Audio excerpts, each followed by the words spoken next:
coração, sentindo amor grandioso, a alegria de ser cristão. A voz que dá alento, temor não tenho ao lado seu, e cada dia que passa,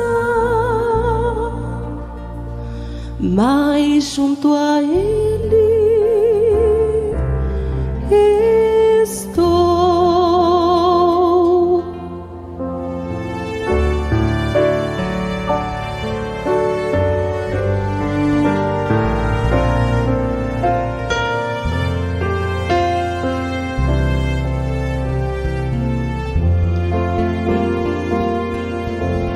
Não há um só instante que eu não busque em oração seu rosto tão precioso, transmite a mim a eterna paz. As cargas deste mundo sobre os teus ombros Ele tomará, e cada dia que passa, preciso de Jesus.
Bom dia com Jesus.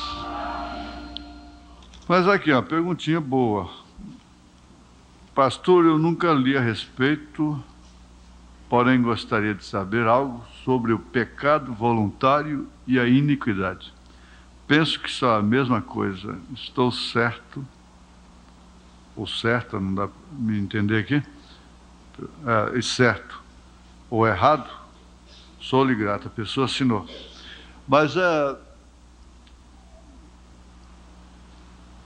a gente teria um estudo sobre isso. Aliás, já tem feito, né? Tem feito estudo sobre isso. Talvez o irmão não estava ou não se lembra. Aqui na mensagem, não deu tempo para me relacionar. Eu estava correndo lá, deixei tudo na mesa, lá, as relações. Mas peguei 3 referências. Perguntas e respostas, número 15. Coisa relacionada, não é? 127. A pessoa perguntou: eu caí, pequei, estou mortamente errado? Aliás, não fez exclamação, fez exclamação. Exclamação. Estou mortalmente errado. Existe uma chance para mim ficar puro outra vez? Aí, então, o irmão Branham responde: absolutamente. No momento em que você desejou isto, aquilo mostra que Deus jogou aquela linha da vida para te levantar. Simplesmente levanta na sua linha da vida, da fé e oração. Siga em frente em direção ao restante das águias, assim. Vá batendo suas asas, isso é certo. Você voará. Agora, em outras palavras, ele já disse tudo. Que se ainda a pessoa tem aquele desejo de acertar, olha, francamente, aquele estudo de sexta-feira é para ser repetido, é um estudo, não, irmão. É um estudo para ficar, quem sabe até vamos nos descansar aí, repetindo, através do vídeo. Porque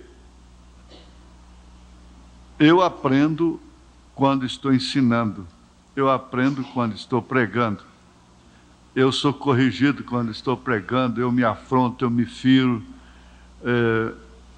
e tudo. Às vezes eu estou ferindo a mim mesmo e tem gente lá, o pastor me marcou. E assim por diante, né? Então, a gente vê ali que nós estamos vivendo numa era caótica, em que a condição do tempo é esta: secura. E o termo certo é que Abraão estava seco depois que ele recebeu a promessa. Isso quer dizer, depois que ele recebeu a mensagem. Ele estava secando cada dia que passava. Então, se ele ficasse olhando pelo espelho retrovisor, ele ficava sempre aquele jovem que eu era. E Sara começava a ficar olhando pelo espelho retrovisor. Ela tinha assumido tanta sua velhice que ela sorriu quando viu Eloi, ouviu por trás da tenda. Ela foi até indiscreta, né? Ficou lá. Ouviu a promessa que Eloi fez a Abraão. Ela havia assumido a sua velhice.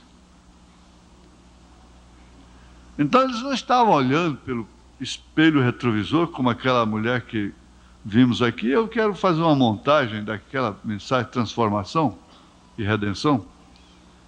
Eu estrago, às vezes, as peças passando pedacinhos só. Como o caso daquela luta do boxe, né? Às vezes eu estrago aquilo, porque quando aquilo num conjunto, reflete completamente diferente. Mas você viu lá aquela mulher esticando, e elas fazem aquilo mesmo, esticando toda a marra aqui atrás, e olhando pelo espelho retrovisor. Aí veio a aplicação, irmão Ismael, eu não sei se você está aqui. Então, veio a aplicação, se você estava aqui, né? E que a igreja fica olhando pelo espelho retrovisor também, porque ela foi bonita, ela foi florida. É aquela lavoura seca, que não tem mais nada senão coceira, piolho. Eu tenho um remédio bom para piolho. É sal na cabeça, passar sal. Quando você vem para a igreja, passa bastante sal na cabeça. Os diáconos vão ficar ali com a tocha de fogo. Os piolhos vão dar sede, vão beber água, eles matam tudo. É o único jeito. É isso mesmo. Pode deixar. Dá sede e vai beber água, né? Mas no caso, se você não fizer isso, tem uma coisa, ele pode dar sede e beber mais sangue, né? Mas então fica olhando pelo espelho retrovisor. Lembrando, pega a fotografia e chora. Ah, que tempo. Tem mulher que chora, velha que chora, é revoltada, porque não viveu, não alcançou o tempo do shortinho, da mini saia. No tempo dela tinha que andar com aqueles vestidão, não podia namorar nas esquinas, não tinha motel e essas coisas assim.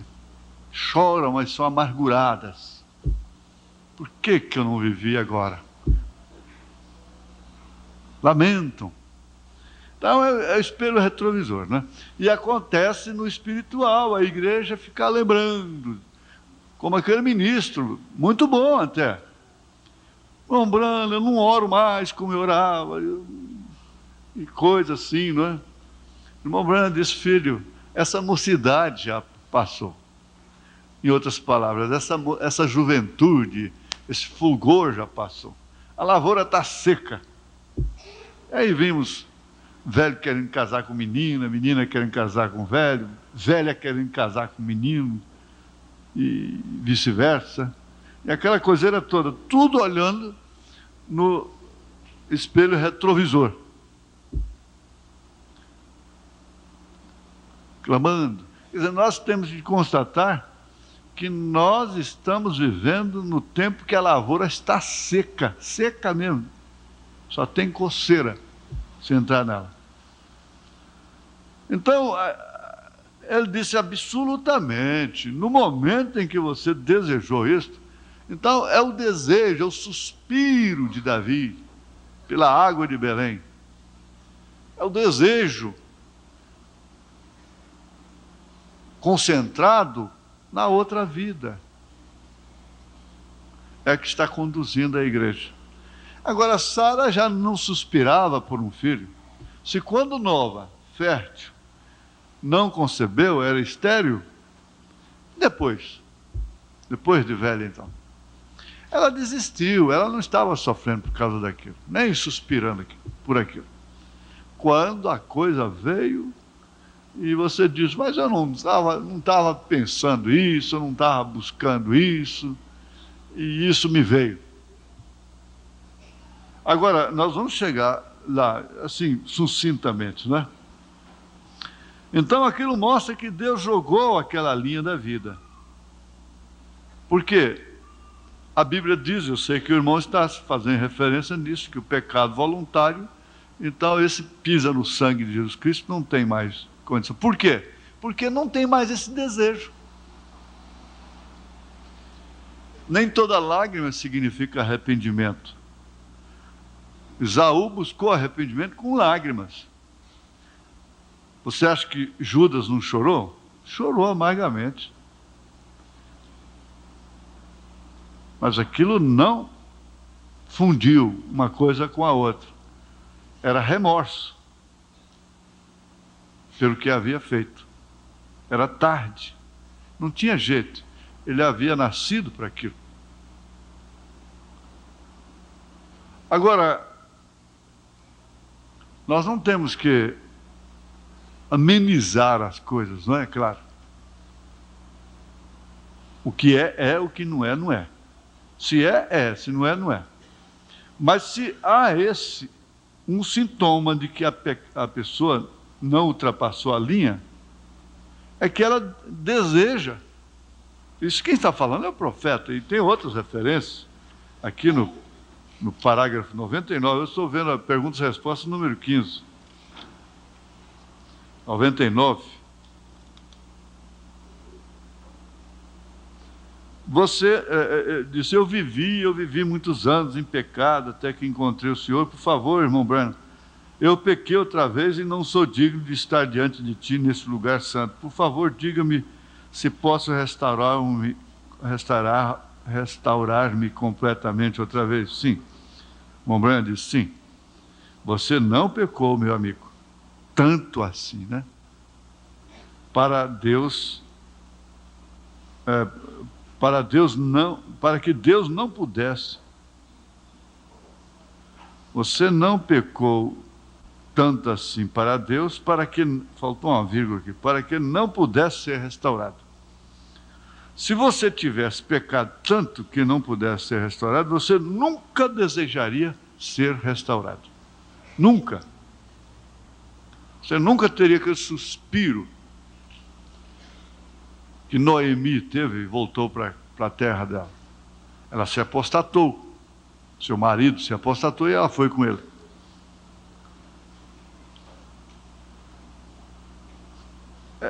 Por isso que eu digo, a pergunta é muito boa. E a pergunta boa merece uma resposta boa, é claro. Aí nós teríamos um tempo todo, uma escola só para isso. Mas desde que haja algo tratando em seu coração, você continua na linha de restauração. Aí ele entra, pecado, culpado no mínimo, é culpado no máximo. Então, se pecado, se todo pecado é voluntário e pisa no sangue, então é aquilo que Pedro disse mesmo. Então, quem poderá se salvar, né? Culpado no mínimo é culpado no máximo. Eu pequei muitas vezes. Todo dia, cada um de nós faz coisas que não queremos fazer, que não gostaríamos de fazer. Agora, deixa eu ver se eu acerto aqui. Eu não sou... Eu ando esquecendo demais. Eu acho que é o espelho retrovisor que está me atrapalhando. Deixa eu ver se eu acerto o salmo aqui. Quem tiver aí de cor, por favor. É 12, é 15. Que maquina o mal. Olha, tá vendo como é que é bom? Mas tem aqui no início também, irmão. Tem aqui no início também. Deixa eu só ver aqui. É 36? Acho que é isso mesmo, viu? 36, verso 4.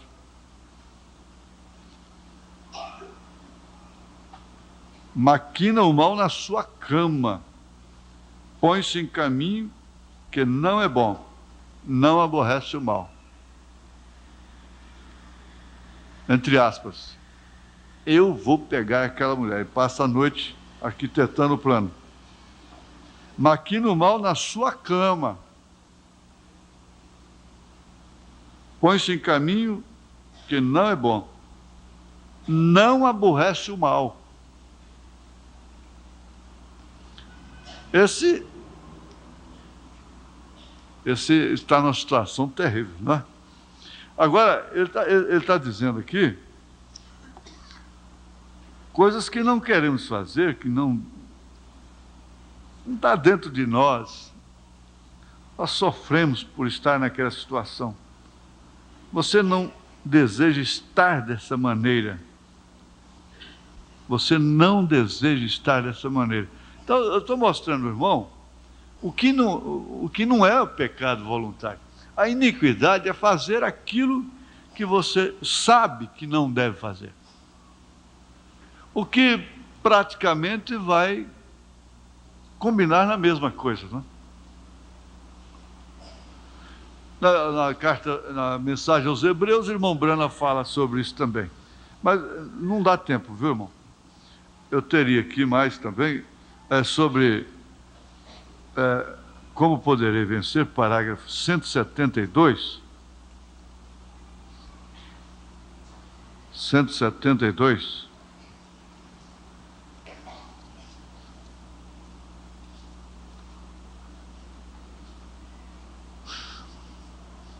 Como ele apanhou aqueles que procuravam por aquilo, da mesma forma virá ele a cada santo do Novo Testamento que venceu a cada crítica denominacional, o qual sempre venceu todos os pecados populares deste dia, desta era em que vivemos agora, como ele fez em todas as outras eras da igreja.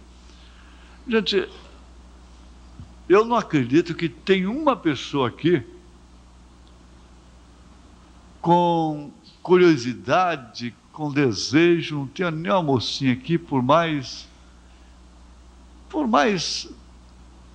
vamos dizer, moderna que seja, que esteja com inveja de uma liberdade para pular carnaval, para estar num clube desse, desnuda.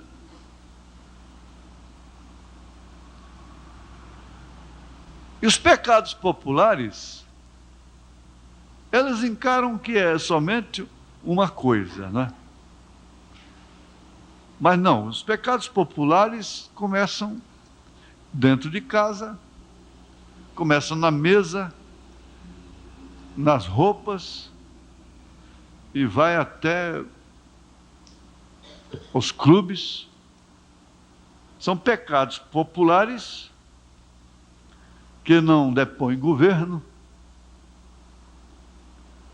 não cause impeachment, assim por diante, não cause escândalo, entre aspas. Então, irmãos, eu entendo que nós temos 3 classes de crentes em qualquer grupo, diz o profeta, mas a gente tem que ver isso, que a igreja, a pessoa que ama o profeta, começa por ele, ela ama o profeta de Deus. Ela tem uma caminha para ele, um quartinho para ele na sua casa. Isso quer dizer, Jesus está dizendo que está aceitando a ele, a Cristo. Aquele que aceita aquele a quem eu envio, me aceitou. Então tem um lugar para ele em casa. Então a casa não é um lugar de licenciosidade, porque tem um quartinho lá de Jesus. Começou assim, não é? E vai indo assim. Se eu prender muito, eu fico nisso, irmão. Porque é bom o assunto. Aqui na mensagem Cristo Mistério, Cristo revelado em sua própria palavra, se eu soubesse usar meu computadorzinho, nessas horas eu ficava mais desapertado, porque era só apertando os botões aqui, trazia aí para aqui, né, e trazia muita coisa boa. 132.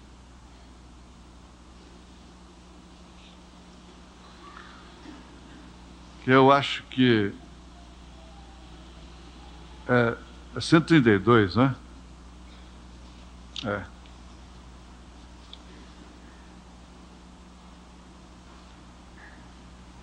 Bem, eu falei em línguas, irmão Branham. Bem, não crê você em falar em línguas, irmão Branham?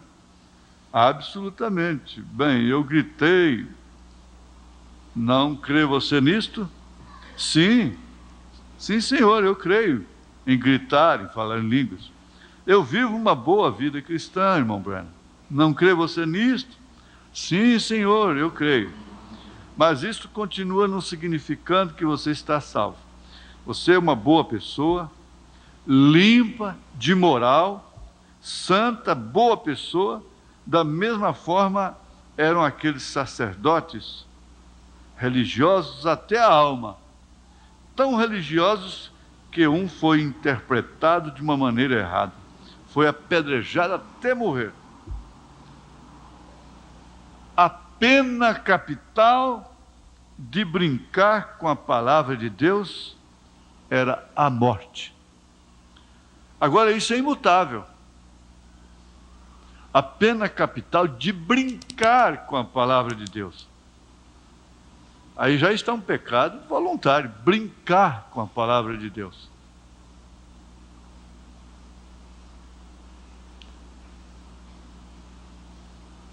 As pessoas têm, por isso, irmãos, por isso é que muitas pessoas sem sabedoria, irmãos sem sabedoria, com famílias que não creem no profeta, não respeitam a mensagem.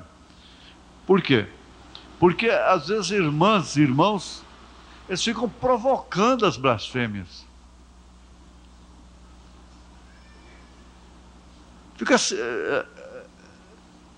A pessoa não pode ouvir falar sobre a mensagem, não pode ouvir falar sobre profeta, sobre pastor, que blasfema. Para que falar?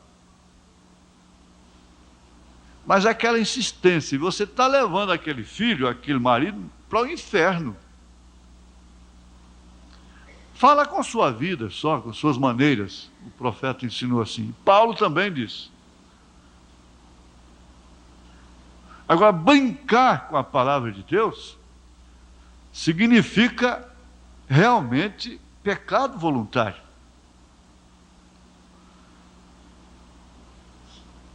E essa doutrina de 3 pessoas que saiu da nossa mente, do nosso coração, ela brinca com a palavra de Deus. Isso analisando a parte doutrinária. O irmão Branham não veio só para formar pessoas boas para a sociedade, criar moral, pessoas boas, que não fossem trapaceiras. Caso contrário, Deus teria amado a quem? A Esaú e aborrecido a Jacó. Então, Deus não faz isso.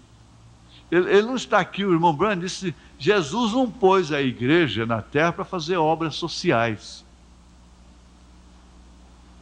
Tirar o espinho da carne desse mundo aí. Eu nunca acreditei nessa história de bandido que é famoso, que converte lá na penitenciária através dos cultos e coisas, e eles se convertem e daí a pouco são elevados. Sai de igreja em igreja dando testemunho. Eu sempre bati contra isso aqui, vocês sabem disso. Quando um preso se converte, ele não é mais do que ninguém, fica parecendo que fez uma grande vantagem. E, ora, o que é isso? Deixa ele quieto aí na igreja e olho nele. Ele tem que passar por provas. Ele tem que dar frutos. É assim. Então vocês estão fora desse tempo, vocês não alcançaram esse tipo de coisa, mas o famoso fulano de tal e ciclano de tal, eles têm sempre um nome, um título, né, de bandido. Se converteu. Artistas, cantoras que se converteram. Tem esse Nelson Ned aí que converteu e canta hinos, né, com a cruz no pescoço. E vocês ouvem os hinos dele e choram. E às vezes até quer imitar depois a voz. E mulheres, e artistas, né, cantoras, e se convertem, e se tornam assim, uma estrela do Evangelho. Eu nunca criei nisso. Graças a Deus. Eu acredito que Deus pode transformar um bandido, mas deixa ele lá. Deixa ele lá, não fica arrodeando. Para começar, quando ele se converte mesmo, ele não vai procurar ficar dependendo de igreja, pedindo e essa coisa toda. E ele procura trabalhar. Eu não sei porque que eu entrei nisso. Agora pronto, como é que eu faço para voltar? Que jeito que volta?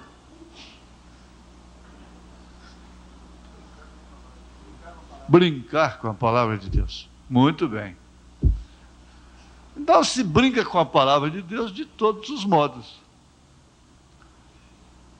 Eu corro esse risco, você corre esse risco.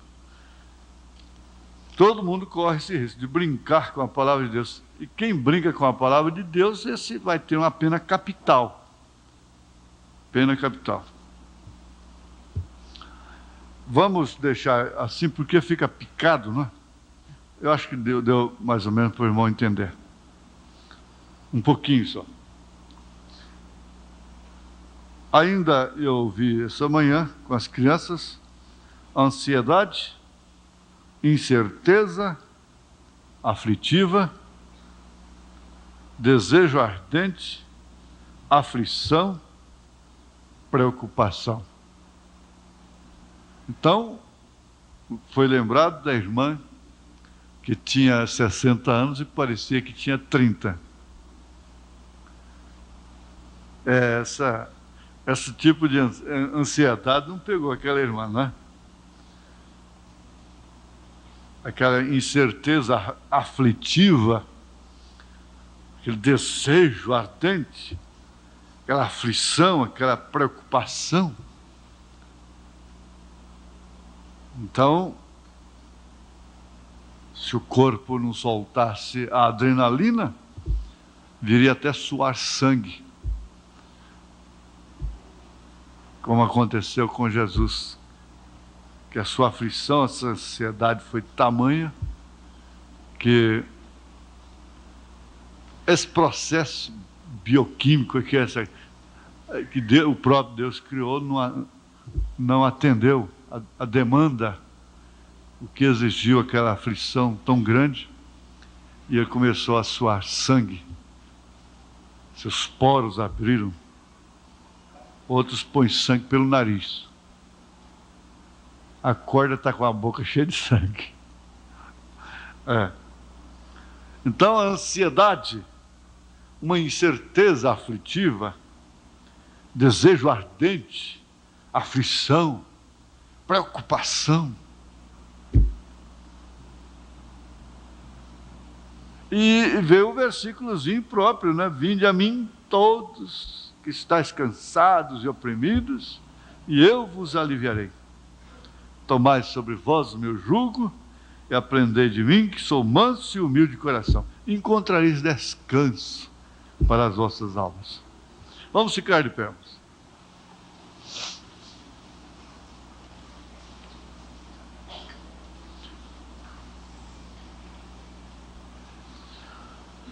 Gênesis capítulo 4, não é? Verso 3 e 5 somente. E aconteceu ao cabo de dias que Caim trouxe do fruto da terra uma oferta ao Senhor. E Abel também tomou dos primogênitos das suas ovelhas e da sua gordura, e atentou o Senhor para Abel e para a sua oferta. Senhor, nós pedimos a Ti aquilo que realmente tem sentido ser pedido. Há muitas coisas que nós pedimos e não existe sentido para aquilo. O Senhor já deu, o Senhor já concedeu, através da cruz, do Calvário, a salvação para todos. Mas, ó Senhor, nós pedimos que o Senhor vivifique a Tua palavra em nossos corações. Eu quero pedir sempre isto, porque isto é tudo que qualquer pessoa necessita para subir aos céus. Em nome de Jesus Cristo, ó Deus, toma a cada um de nós nas Tuas mãos, ensinando-nos a contar até os nossos segundos, de tal maneira que os nossos corações fiquem sábios, não as nossas mentes, mas os nossos corações, em nome de Jesus Cristo. Amém. Assentai-vos, meus. Olha, esse assunto aqui de Éfeso, ele é muito profundo, muito importante para a hora que nós estamos vivendo. Nós vimos, vamos recapitular, eu podia fazer pergunta, qual foi a tônica de domingo passado em relação a isso, domingo de manhã? Vamos começar aí pelas meninas. O erro fundamental. O erro fundamental. Como também a verdade fundamental, né? Eles chamam verdades fundamentais de rudimentos. Um reverendo me disse: Joaquim, porque ele pôs a mão na minha cabeça muitas vezes. Joaquim, isso é rudimento. Como que é? Isso não faz diferença. Mas não, faz diferença sim. São verdades fundamentais ou erros fundamentais. A igreja sobre a revelação, né? A igreja que foi revelada sobre a rocha, sobre a revelação, é aquela lá que Pedro identificou. Tu és o Cristo, o Filho de Deus vivo. E para o judeu, naquela hora, dizer que ele era Cristo, o Filho de Deus vivo, não estava dizendo que ele era a segunda pessoa, não. Estava dizendo que ele era Emanuel, que ele era Messias, que ele era Deus encarnado. Que ele era a manifestação de Jeová, que ele era Eloí, que ele era Melquisedeque, que ele era filho, ele era príncipe, mas também era rei, é pai da eternidade. Aquela declaração diz tudo isso. Então ali, sobre essa rocha, edificarei a minha igreja. Não é sobre Pedro e nem sobre a pessoa de Jesus. Porque de pessoa para pessoa, Jesus se tornou em mais um ídolo. A Igreja Católica tem muitos ídolos. Isso falando religiosamente, espiritualmente falando. Tem milhares. Cada dia tem o seu santo, tem seus santos, e ainda tem que ter o dia de todos os santos. E parar a nação e dar prejuízo. Se tem uma mulher que dá prejuízo para o marido, é essa aí, viu? Ou mulher que gasta dinheiro do marido. Ela é exploradeira mesmo. Mas é isso que acontece. Já os protestantes, de um modo geral, idolatram a Jesus Cristo. Quer dizer, Jesus está entre os ídolos maiores da Igreja Católica, ao lado da Santa Maior, que é a Maria. E os protestantes têm um grande ídolo. Como os filisteus tinham só um, Dagon, os protestantes também têm só um, que é Jesus, mas a adoração pessoal é que faz a idolatria. Por quê? Eles dividem como a mãe Deus em três pessoas distintas. Então é idolatria. Forma uma hierarquia divina, entre aspas, assim, não é? Porque se são três pessoas, tem que ser um que é maior que o outro. Eles não podem entender que é ofício. Que é ofício. Mesmo Deus que pode... Deus podia ser 1000 pessoas até, se Ele quisesse, milhões. Como Ele é, na igreja, através de sua igreja. Deus é ilimitado. Deus pode aparecer aqui em forma de pomba, ali em forma de cordeiro, ali em forma de leão. Deus é ilimitado. É isso que tem que ser compreendido.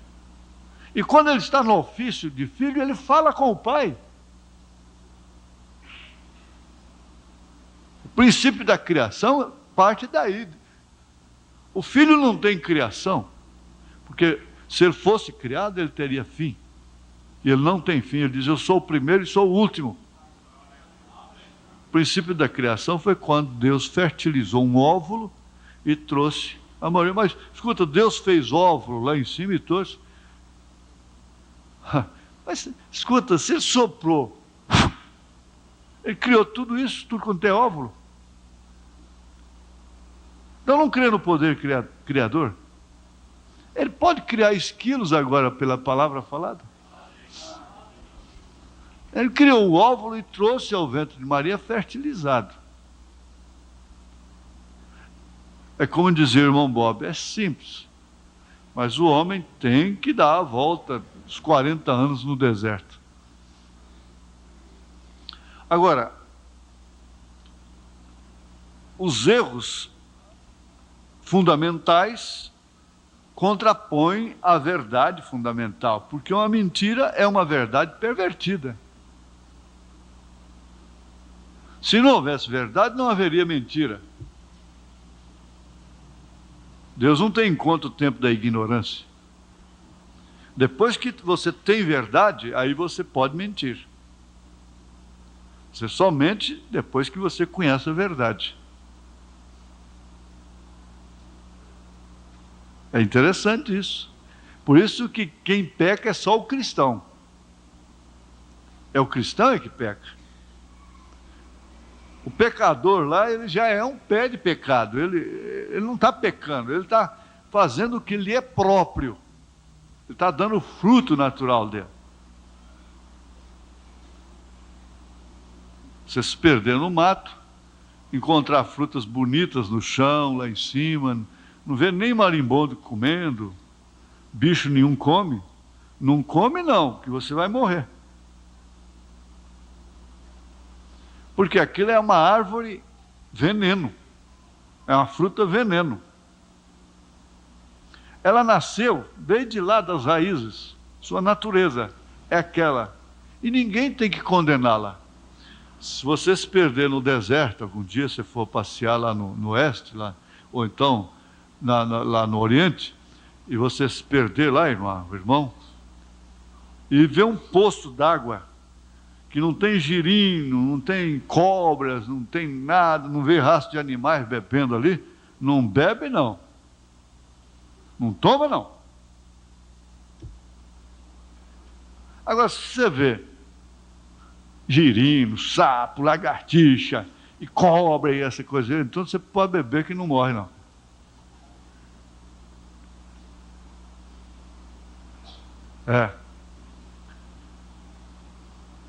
Mas veja lá, o erro fundamental começou no Éden, e aquilo foi um erro de casamento, associado com o religioso, uma perversão do casamento. O erro começou depois do Mar Vermelho. Você não vê a história dizendo, a Bíblia dizendo que levantou um Abirão, um Coré. Por que eles não levantaram contra Faraó? É que eu digo que essa gente que levanta aí dentro da mensagem contra A e B, contra certos ministérios, por que vocês não levantaram lá antes atrás? Vocês não peitaram o mundo todo, o país todo, e foram levados até na polícia também? Por que vocês não peitaram? Vocês têm coragem de peitar a mim. Por que Abirão e Coré e essa gente toda não levantou contra Faraó? Faraó cortava o pescoço deles no primeiro dia, de pendurava lá.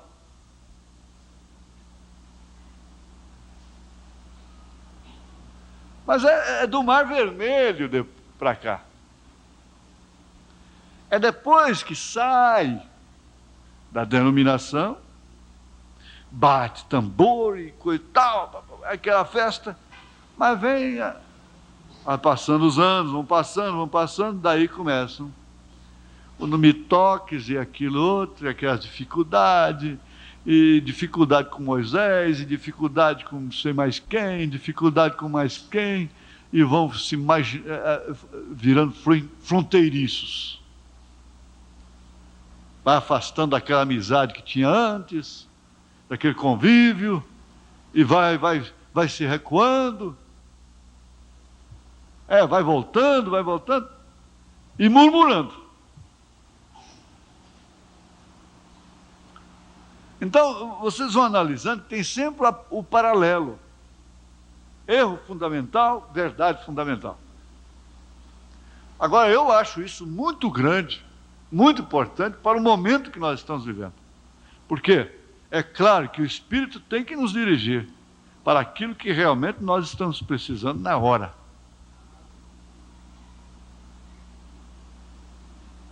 Nós não estamos precisando de ouvir que Jesus Cristo salva. Eu gosto de ver, é 1000 vezes preferível ver esses decalques em carro, Jesus Cristo salva, Goiânia do Senhor Jesus, nesse nome há poder, essa coisa. 1000 vezes preferível ver um decalque desse do que outras coisas, não é? 1000 vezes. Tem uma praça da Bíblia, e outdoor.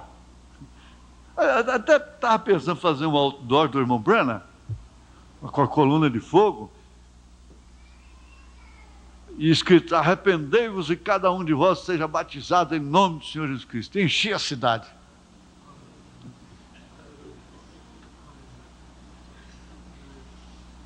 Botar nas vias públicas, na saída da cidade, um outdoor bem grande. Coluna de fogo. Essa foto aqui.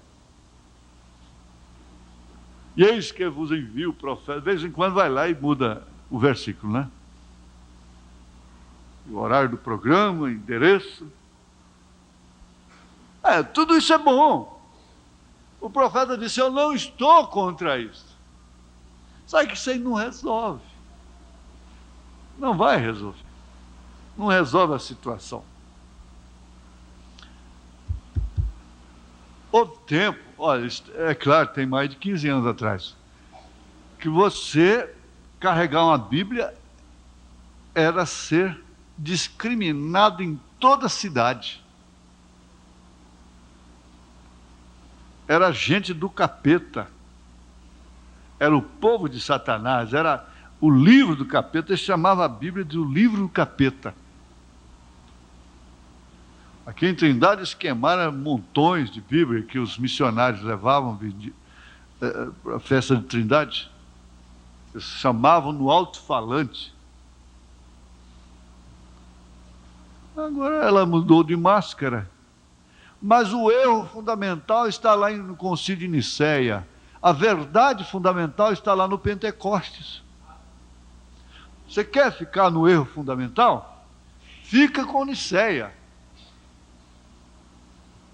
Você quer ficar na verdade fundamental? Fique com Pentecostes. Com Efésios 2, 20. Pronto. Se eu me perder, eu estou perdendo em cima da rocha. Moisés morreu em cima da rocha.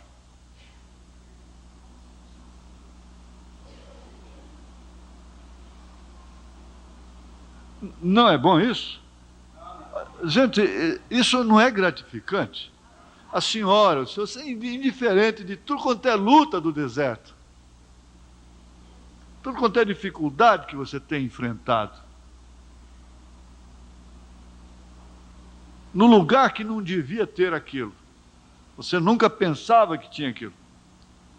Mas não é gratificante você vir numa manhã desta. Ora, francamente, eu me sinto, quando eu posso ver isso com os irmãos, é a mesma coisa, irmão, porque quem ganha fácil não tem muito desse gozo, desse prazer, não. Mas quem ganha o pão com dificuldade, ele tem uma satisfação de ver seus filhinhos comer. Os que ganham com facilidade, não, mas tem pai que enche os olhos de lágrimas de ver seu filhinho vestidinho, sua mulher vestidinha, bem armadinha. É o tudo para ele. Porque ela, por sua vez, também fica tão satisfeita com o vestido que ele dá. Aquela outra, não, eu posso comprar, eu vou lá e chega com... Não tem novidade da vida. O dinheiro tira muito prazer. Bom, Paulo diz que é a raiz da amargura, não é? A comida. Por que você passa assim, cai numa dificuldade e você sai num rancho e está dias sem comer? Deixa acontecer isso. E lá tem uma velhinha.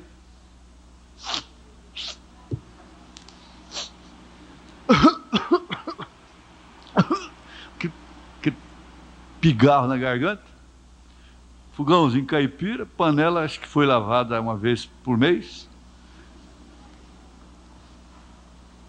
E você vai comer um arrozinho com jiló, a coisa mais gostosa. Um rei se perdeu na selva e já tinha 3 dias que ele não comia. Até que eles saiu no rancho de uma velhinha. Uma fumacinha lá na selva, chegou lá a velhinha, né? As unhas compridas, parecendo uma bruxa até.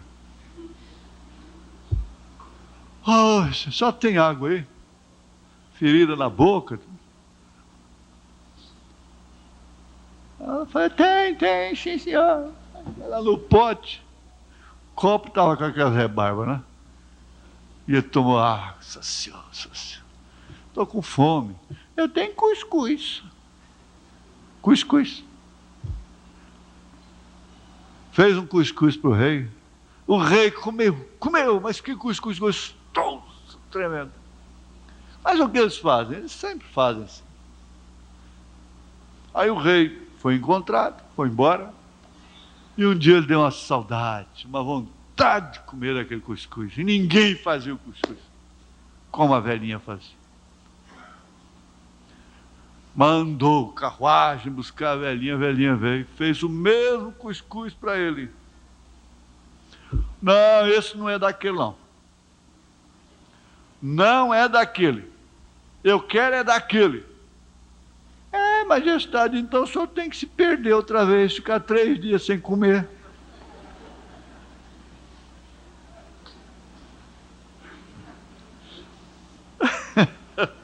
É isso. É isso. Você viu uma botina chiadeira?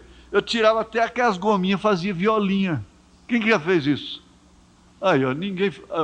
Muita gente fazia violinha. Olha, tá vendo? Eu estou falando, tem muita gente aqui que tem mais de 15 anos. Tá vendo? Ê, Glória! Tá vendo? É. Eu tirava a gominha dela e fazia violinha com caco de cuia. Não é, irmão Leite? Mas ela só chiava, a botina só chiava quando estava nos pés. Quietinha lá, ela não chiava nunca. Ela não tocava nunca. Não tinha jeito. Então, essas coisas assim que vão formando realmente o fundamento e dando base para a personalidade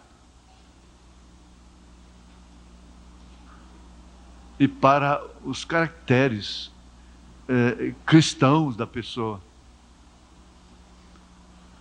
Esse filho que cresce sem sofrer muitas coisas que seus pais sofreram, às vezes o pai disseram: meu filho não vai passar pelo que eu passei. Grande vantagem. Você devia deixar ele passar, era mais do que você passou. Grande vantagem.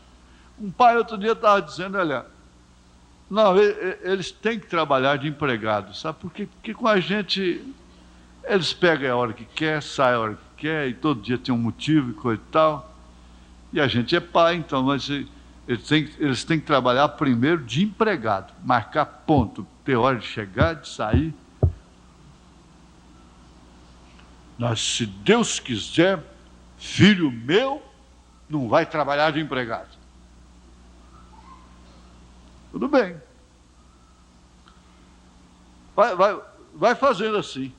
É por isso que nós temos um mundo como temos o de hoje. Mas tudo isso, irmãos, parte de erros fundamentais. Verdades fundamentais. Vamos fixar isto. Não importa se a escola fica só nisso. A nossa fé não tem nada a ver com o Concílio de Nicéia. A nossa fé parte do Concílio de Jerusalém. Aí está certo. Do Pentecostes. E Paulo tinha tanta certeza disso, ele disse: edificados no fundamento dos profetas e dos apóstolos.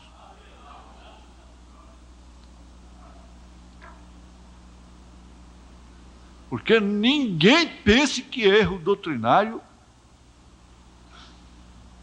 seja menor do que erro social, pecado social. Eles puseram o carro na frente dos bois. Está certo que é preferível você ter uma doutrina errada e um espírito certo, do que ter um espírito errado numa doutrina certa. Porque espírito errado não tem conserto para ele. Se o espírito da pessoa é errado, não veio lá dele, lá de cima. E tendo o espírito, tendo a doutrina errada, um espírito certo, a verdade chega, Pronto, ele sai da doutrina errada. Juntou o queijo com a marmelada. Deu tudo certinho. Então, nós vamos fixar isto, essa gratidão, você tem que ter essa gratidão no coração, que supera qualquer dificuldade do deserto. Ah, mas foi também, né? Espera aí, de onde partiu a coisa? Logo do Moisés, que, coitada, está morta.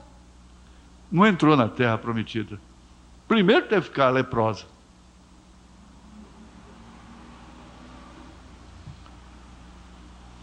Agora nós vamos ver aqui,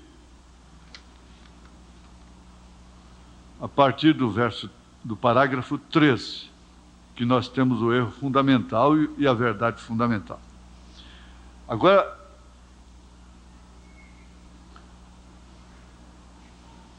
porque surgirão falsos cristos e falsos profetas, e farão tão grandes sinais e prodígios que, se possível fora, enganaria até os escolhidos. Por quê? Os falsos profetas usariam a verdade. Uma doutrina que não tem verdade não engana ninguém. Ela tem que ter verdade. Ela tem muita coisa verdade. E quanto mais verdade ela tem, mais enganosa ela é. Essa doutrina aí de Porto Rico, de William Soto, que ele é Cristo, ele é o Senhor, e que nós estamos no milênio, e coisa e tal, essa não engana ninguém, gente. Tem coisa muito mais bonita, muito mais dá consenso, mais decente até. E teriam que usar realmente o verdadeiro, a verdade.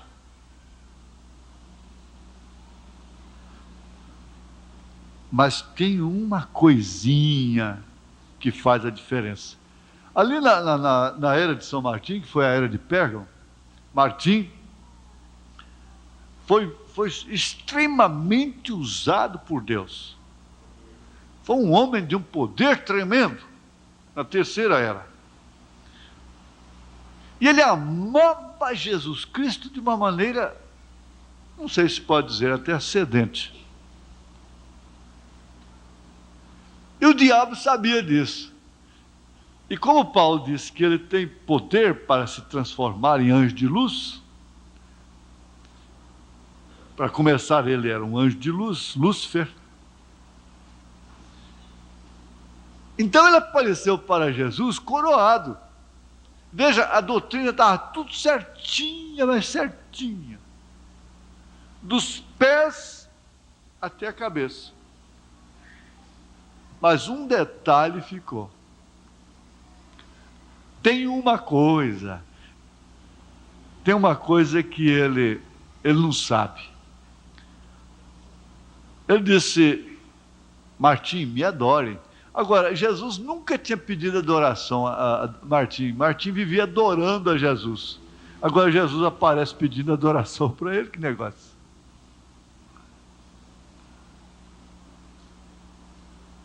Me adore, eu sou Jesus. Então Martim não foi daqueles que incha o pescoço, a veia do pescoço e fala a língua. Não. Se fosse um pentecostal desse aí saía dando testemunho, Jesus apareceu para mim, ia de igreja em igreja, né? Virava um pássaro raro.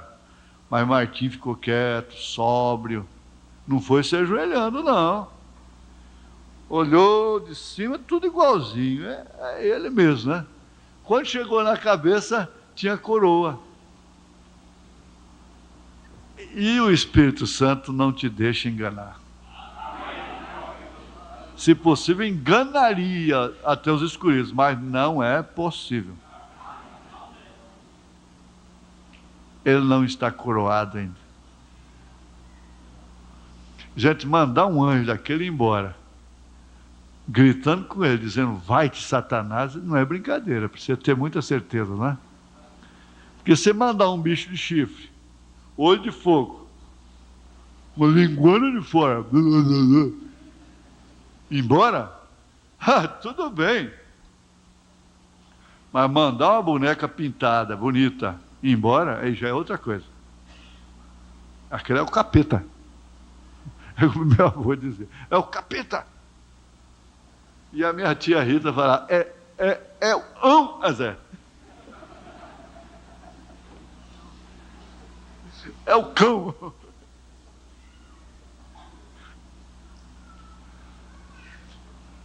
Mas Martim vai-te, Satanás. Pum, desapareceu. E ele ficou com Jesus. E Jesus ficou com ele. Então, se possível, não é possível. Por quê? Estão fundamentados. Estão fundamentados. O caso do irmão Brana, do ministério do irmão Brana. Se o irmão Brana não tivesse revelado os selos do Apocalipse, se ele não fosse verdadeiro, para começar, porque esses selos selou o ministério como o sétimo anjo. Isso abrange Gênesis a Apocalipse. Abrange a Bíblia toda. E se ele apenas fosse um pregador moralista de vida limpa, não, ele não seria profeta.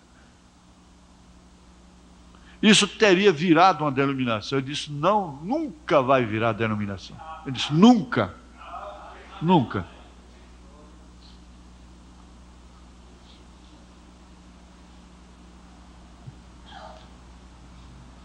Se eu me perder, vai ser separado dela. Se eu me perder, vai ser fora dela.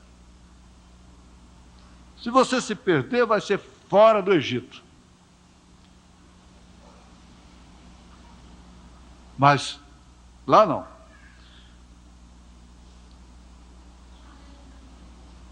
E então, a resposta está claramente diante de nós. Há uma igreja verdadeira e uma falsa igreja. Se há um erro fundamental e há uma verdade fundamental, então tem que haver uma igreja verdadeira e uma igreja falsa. Há uma vinha verdadeira e uma vinha falsa. Naturalmente, aquele corpo que incorpora a falsa igreja e a falsa vinha, sempre procurará usurpar a posição da igreja verdadeira e firmar que ela, e não o corpo escolhido, é a verdadeira. Ela tem que sempre dizer isso. A falsa procurará matar a verdadeira. Desde o Éden foi assim. Caim matou Abel. E sob auspícios do Papa Gregório, sei lá, quem lá, foram 11 milhões de cristãos. Aquele Caim matou. Assim sucedeu no livro de Atos. Assim continuou nas 7 eras da igreja. E assim está declarado nas diversas epístolas. Isto é como tem sido. Isto é como é agora, não mudou. E agora está mais intensificado. E você não vai morrer numa arena e ser crucificado ali na praça cívica, e ser queimada lá. Como aquela mocinha me perguntou no telefone, ainda existe Jesus? Eu falei, minha filha, moça da sua idade, aos 16 anos, muitas delas morreram queimadas por leões, comidas por leões e queimadas em fogueiras nas arenas. Elas não perguntaram isso, porque seu pai sofrer esse distúrbio aí.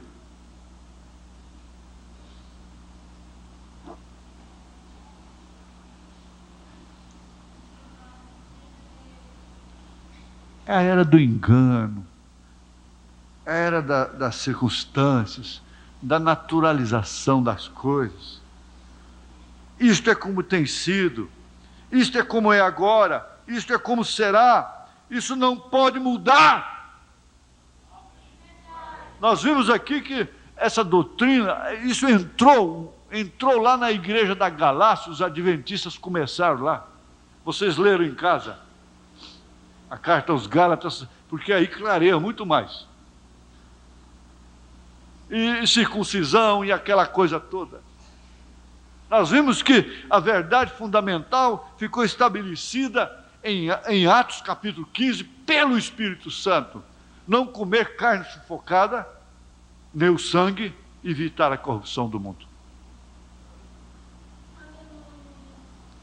E nessa hora eu me ponho como seu advogado. Você pode ser errada, pode ser errado no que for, mas você não é do mundo.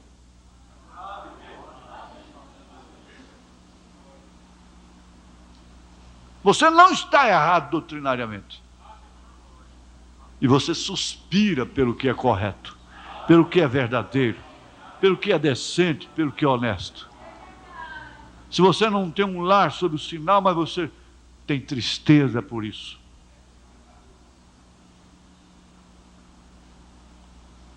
Deus já viu quanto você chorou por causa disso. Deus já viu as madrugadas que você acorda e ninguém vê. Deus já viu ó, que você está no lavatório e vai escarrar sangue.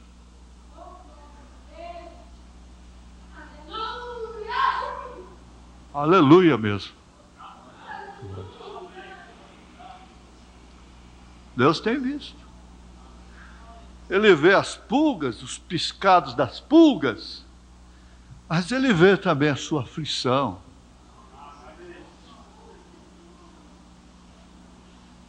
Ele vê por que você está acabada antes do tempo.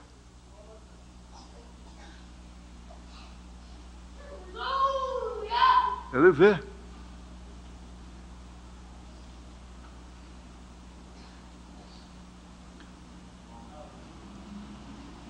É isso que deve fortificar o seu coração, fortificar a sua fé, fortificar o seu amor. Ele vê, vocês não sabem de nada. Eu não sei onde o irmão Agenor, dentista, mora. Mas, ultimamente, é raro o dia que eu não estou lembrando do irmão Agenor.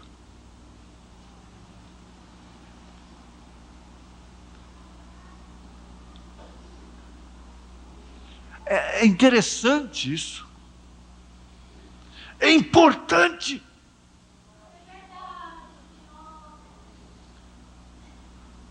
Saber que você está sobre a rocha ainda que tem que morrer sobre ela. Isto quer dizer, você está estabelecido em verdade, a sua casa está edificada na rocha. E tantos ventos soprando, batendo, furacões. E os imprevisíveis, o cientista diz, olha, você pode prever furacões, pode prever, sei lá o que mais, e todos os fenômenos da natureza, menos os terremotos. Coisas que você não pode evitar, não pode prevenir, nem a própria família.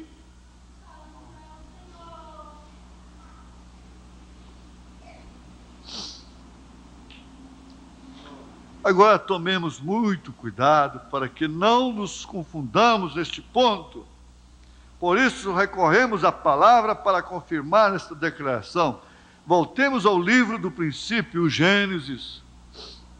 No jardim do Éden houve duas árvores. Uma era boa e a outra era má. Uma era verdadeira, a outra era má. Uma produzia vida, a outra produzia morte. Morte. Houve 2 filhos que originalmente ofereceram sacrifício a Deus. Permitam-me repetir isso.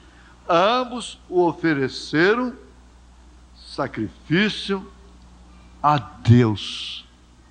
A Deus, não foi um oferecendo a Deus e o outro ao diabo.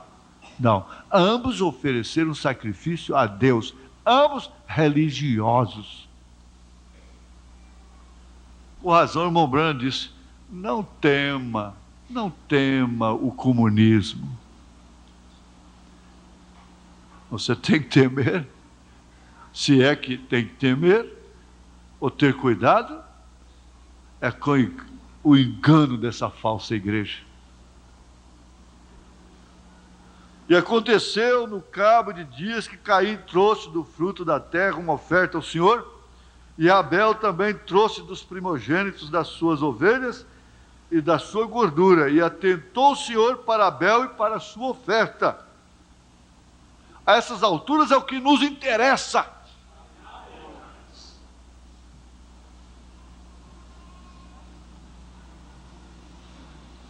Mas para Caim, para a sua oferta, não atentou.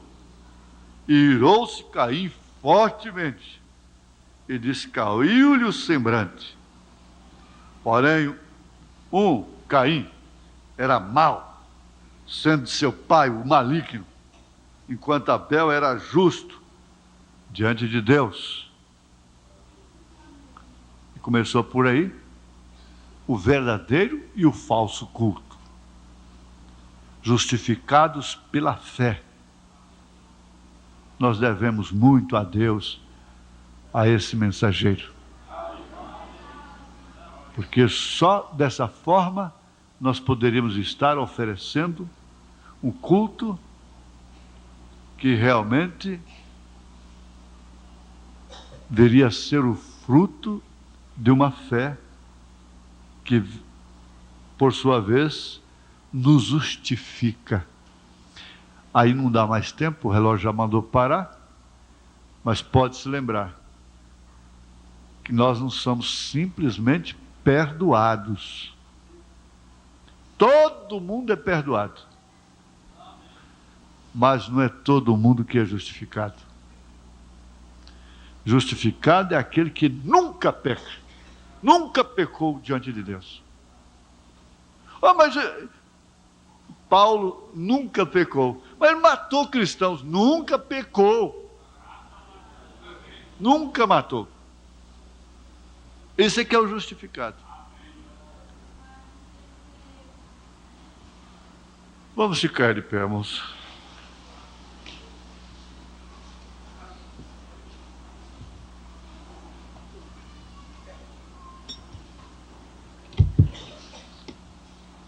Senhor, a tua graça, o teu amor e a consolação do teu Espírito Santo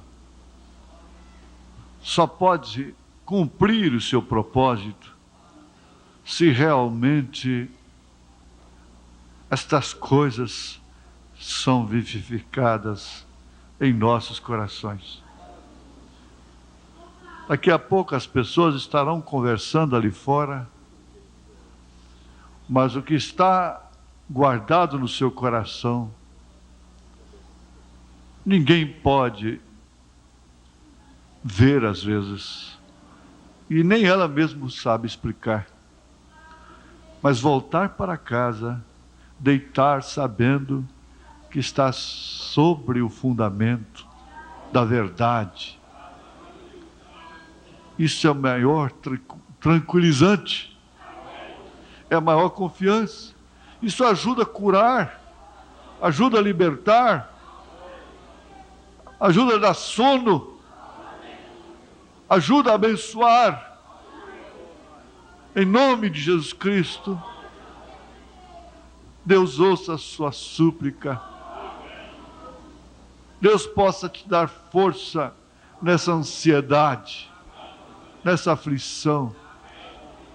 Em nome de Jesus Cristo, o Senhor põe a sua mão poderosa sobre você e te recompense por estar aqui, pela sua palavra, em nome de Jesus Cristo. Amém.